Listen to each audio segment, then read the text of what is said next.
Hi students, brilliant classes के YouTube channel में आपका स्वागत है। यदि मेरे चैनल में नया है तो चैनल को सब्सक्राइब जरूर करें और नोटिफिकेशन के लिए बेल आइकन को भी दबाएं। धन्यवाद। ये वीडियो प्रश्नावली 14.3 का इंट्रो वाला वीडियो है। ये वीडियो बनाने की आवश्यकता इसलिए हुई क्योंकि प्रश्नावली 14.3 में यदि आप देखिएगा तो वहाँ आपको वर्गीकृत बारंबारता सारणी का माध्यिका निकालने के लिए कहा गया है।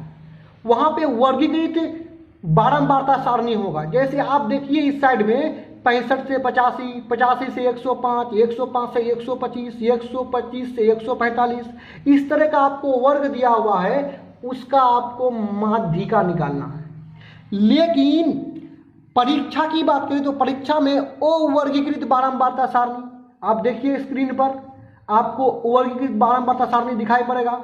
इसमें आपको प्राप्तांक की तरफ 20, 25, 28, 29, 33, 38, 42, 43 इस तरह का संख्या मिलेगा, वर्ग नहीं मिलेगा। जैसे 20 से 25, 25 से 30 इस तरह का वर्ग नहीं मिलेगा। इस तरह का सारणी का माध्यिका कैसे निकालेंगे इस वीडियो में हम लोग सीखेंगे। और दूसरा यथा प्राप्त आंकड़ा, अर्थात एक लाइन में अगर रहेगा कुछ संख्या तो उसका हम लोग माध्यिका कैसे निकालेंगे इसको भी इस वीडियो में समझेंगे। तो जो चीज बचा खचा रह गया है प्रश्नावली 14.3 में, उसको हम लोग इस वीडियो में कंप्लीट कर। तो आइए वीडियो को हम लोग प्रारंभ करते हैं। आइए तो हम लोग माध्यक को समझते हैं। माध्यक या माध्यिका, आप माध्यिका को माध्यक भी कह सकते हैं और माध्यक को माध्यिका कह सकते हैं। यानी माध्यिका और माध्यक दोनों एक ही चीज है।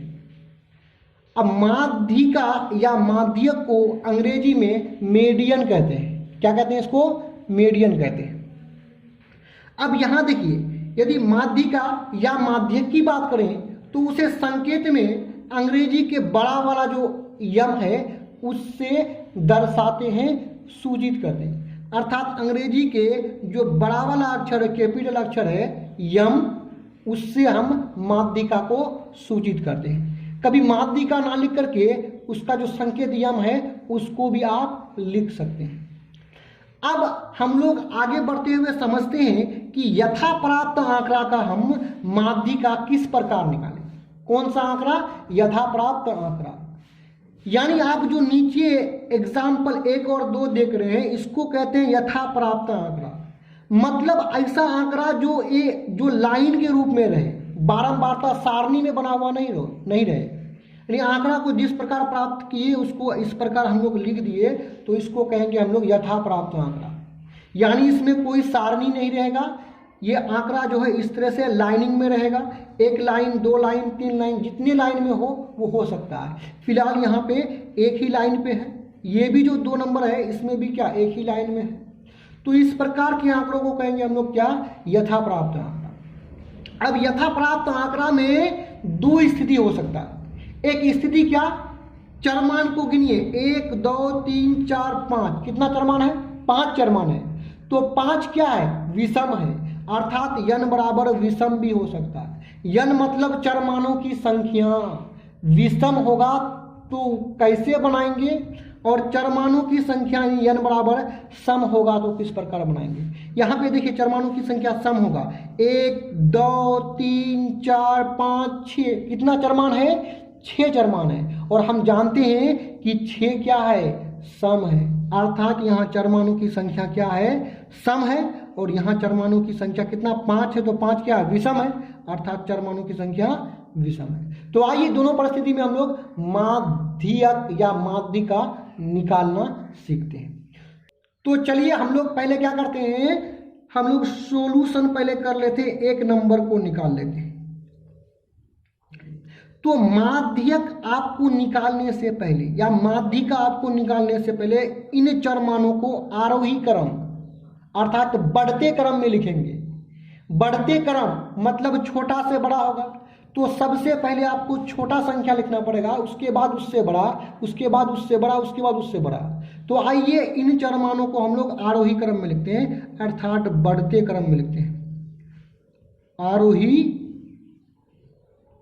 क्रम, आरोही क्रम लिख दीजिए, बस हो गया।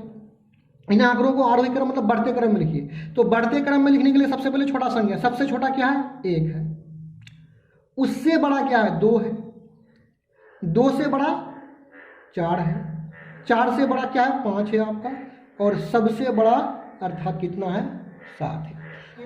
आरोही क्रम में सजाने के बाद जो बीच में चरमान आएगा उसी को माध्यिका कहेंगे। आप देखिएगा यहाँ पे तो 4 क्या है? बीच में है, यानी 4 से पहले भी 1 2 संख्या और 4 के बाद 1 2 संख्या है, यानी 4 आपका बीचों बीच में है, मध्य में है, तो इसी को कहेंगे क्या? माध्यिका। और क्या हो जाएगा? यानी माध्यिका आपका हो गया कितना? चलिए दूसरा कॉल करते हैं। दूसरा के भी जो चरमान है इसको भी हम लोग आरोही क्रम या अवरोही क्रम, बढ़ते क्रम या घटते क्रम में लिख लेते हैं। तो चलिए हम लोग आरोही क्रम अर्थात बढ़ते क्रम में ही लिख लेते हैं। आरोही क्रम। तो देखिए आरोही क्रम में, बढ़ते क्रम में लिखिए। तो बढ़ते क्रम में सबसे पहले सबसे छोटा संख्या को लिखते हैं। तो सबसे छोटा क्या है? 2 है। चलिए 2 लिख लिए। देखिए 2 2 बार आया है तो उसको 2 बार लिखेंगे। 2 से बड़ा कौन है? 3 है। 3 से बड़ा आप देखिए क्या है? 4 है। 4 से बड़ा क्या है? 7 है। और 7 से बड़ा 10 है। अर्थात यहाँ पे जो चरमान देख रहे हैं 1 2 3 4 5 6, यानी चरमानों की संख्या कितना है? 6 है। चरमानों की संख्या 6 मतलब 6 क्या है? सम है। तो सम होगा तो कैसे निकालेंगे उसको देखिए। तो आपको माध्यिका निकालने का तरीका वही है। यहां पे सॉरी, यहां पे छूट गया था, यहां पे लिख लिया। अब माध्यिका कौन सा चरमान होगा? जो बीच में आया है वही। तो हम बीच में यदि देखेंगे तो बीच में यदि 3 को मान लेते हैं तो 3 से पहले कितना है? 2 संख्या और 3 के बाद 3 संख्या, अर्थात 3 बीच में नहीं है। 4 को यदि देखेंगे तो 4 से पहले 3 संख्या और 4 के बाद 2 ही संख्या, यानी 4 के दोनों तरफ बराबर संख्या नहीं है। एक तरफ तो 2 संख्या है, एक तरफ कितना संख्या? 3 संख्या, अर्थात 4 भी बीच में नहीं है। यदि हम देखें तो 3 और 4 दोनों बीच में है। 3 और 4 के पहले भी 2 संख्या है और 3 और 4 के बाद भी कितना संख्या? 2 संख्या, अर्थात 3 और 4 दोनों बीच में है। जब 2 संख्या बीच में आ जाए, एक संख्या था यहाँ पे 4 तो माध्यिका 4 लिख लिए, लेकिन यहाँ पे 2 संख्या जब बीच में रहेगा तो इस परिस्थिति में हम लोग दोनों को जोड़ करके 2 से भाग दे देंगे। बीच में 2 संख्या कब होगा? जब चरमानों की संख्या क्या होगा? सम होगा। 1 2 3 4 5 6 सम है, चरमानों की संख्या सम आएगा तब बीच में 2 संख्या होगा। लेकिन जब चरमानों की संख्या विषम आएगा, 1 2 3 4 5 संख्या, 5 विषम है, तो विषम आने की परिस्थिति में बीच में एक ही संख्या होगा और सम आने की परिस्थिति में बीच में 2 संख्या होगा। जब 2 संख्या बीच में आएगा तो दोनों को जोड़ करके 2 से भाग लगाएंगे। तो भाग लगा दीजिए। 3 और 4 7, 7/2। यदि 7 को 2 से भाग देंगे तो प्राप्त होगा 3.5। ये आपका यहाँ पे क्या हो गया? आंसर। अब हम लोग आगे बढ़ते हुए चलते हैं। दूसरा प्रकार का आंकड़ा रहेगा अवर्गीकृत बारंबारता सारणी, जो कि आपको प्रश्नावली में नहीं मिलेगा। आइए अवर्गीकृत बारंबारता सारणी का माध्यिका हम लोग इस प्रकार निकालते हैं, इसको समझते हैं। तो आइए अब हम लोग अवर्गीकृत बारंबारता सारणी का माध्यिका ज्ञात करने के लिए सीखते हैं। तो अवर्गीकृत बारंबारता सारणी में आपको ये जो लाइन है पहला वाला, इसमें आपको वर्ग ना मिल करके चरमान मिलेगा। जैसे यहाँ पे क्या है? 10 से 10 है, 10 15 है, 17 20 25 28 ये चरमान है। लेकिन वर्ग में क्या होता है? वर्ग में आपको वर्ग मिलेगा, जैसे कि मिलेगा 65 से 85, 85 से 105, 105 से 125। ये इस प्रकार को इसको कहते हैं क्या? इसको कहते हैं वर्ग कहते हैं। तो इनको तो प्रश्नावली में सीखेंगे, लेकिन प्रश्नावली में इस तरह का जो अवर्गीकृत है, इस तरह का प्रश्न नहीं है, तो इसको यहाँ पे हम लोग सीख लेते हैं। तो इसको हल करने के लिए हम लोग क्या करते हैं? ये जो कॉलम आप देख रहे हैं क्षैतिज रूप में, इसको हम लोग ऊर्ध्वाधर रूप में खींच लेते हैं। ऊर्ध्वाधर रूप में 3 कॉलम को खींचते हैं। 2 कॉलम तो इन्हीं दोनों को हूबहू उतार लेंगे, एक अगला होगा संचयी बारंबारता का कॉलम। तो आइए इसको हम लोग खींचते हैं। तो आइए इसको हल करने के लिए इस प्रकार हम लोग जो है ये क्षैतिज रूप में था, इसको ऊर्ध्वाधर रूप में 3 कॉलम को हमने बना लिया, 1 2 3 कॉलम को बना लिया। ये 2 कॉलम जो है यहीं से हूबहू उतार लेंगे, चरमान जो है इस कॉलम में उतार लिए, उसका जो बारंबारता है इस कॉलम में बारंबारता को उतार लिया। अब बारंबारता को संकेत में यफ से सूचित करते हैं, तो यहाँ मैंने यफ लिख दिया। उसके बाद एक अतिरिक्त कॉलम हमने बनाया संचयी बारंबारता का। क्या यहाँ पे लिखा हुआ है? संचयी बारंबारता। संचयी बारंबारता को हम लोग शॉर्ट में CF से सूचित करते हैं, क्यूमुलेटिव फ्रीक्वेंसी, इसको शॉर्ट में हम लोग क्या कहते हैं? CF कहते हैं। तो आइए संचयी बारंबारता को निकालना सीखते हैं। अब यहाँ पे देखिए पहला बारंबारता क्या है? 4 है, तो यहाँ पहला बारंबारता को हूबहू हम 4 लिख देंगे। अब दूसरा जो संचयी बारंबारता होगा उसको निकालने के लिए हम पहले वाले को दूसरे बारंबारता से जोड़ेंगे, यानी 4 + 3 हो जाएगा कितना? 7, और इसी के सामने पे यहाँ पे लिख देंगे। फिर अगला आपको संचयी बारंबारता निकालने के लिए इस 7 को उससे अगला वाला बारंबारता में जोड़ेंगे। ये दूसरा संचयी बारंबारता है, तो यहाँ तीसरा बारंबारता जो है यहाँ पे ऐसे जोड़ेंगे और यहाँ पे लिख लेंगे। तो 7 और 7 कितना हो गया? 14 हो गया।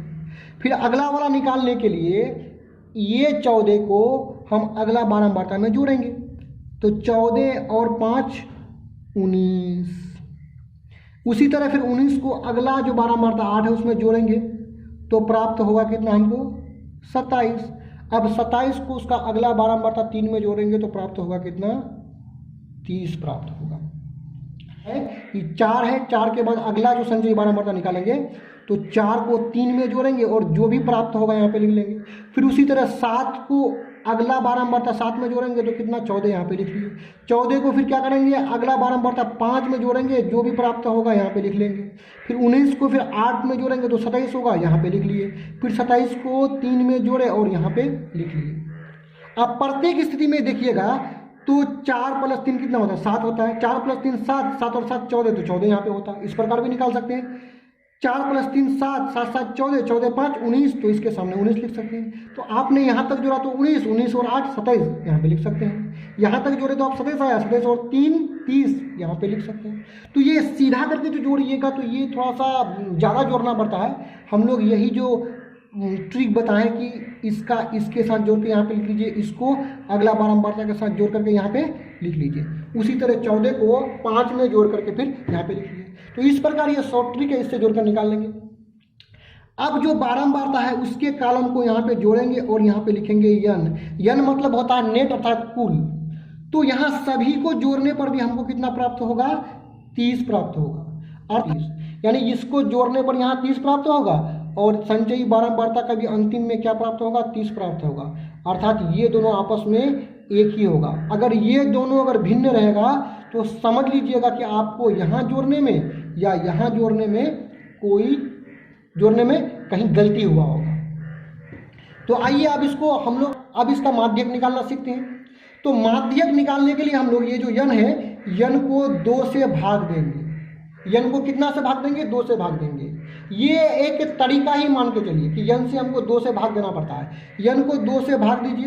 यन का मान कितना? 30 रखिए, बट्टा कितना है? 2 है, 2 है। तो 30 को 2 से भाग देंगे तो कितना प्राप्त होगा? 15।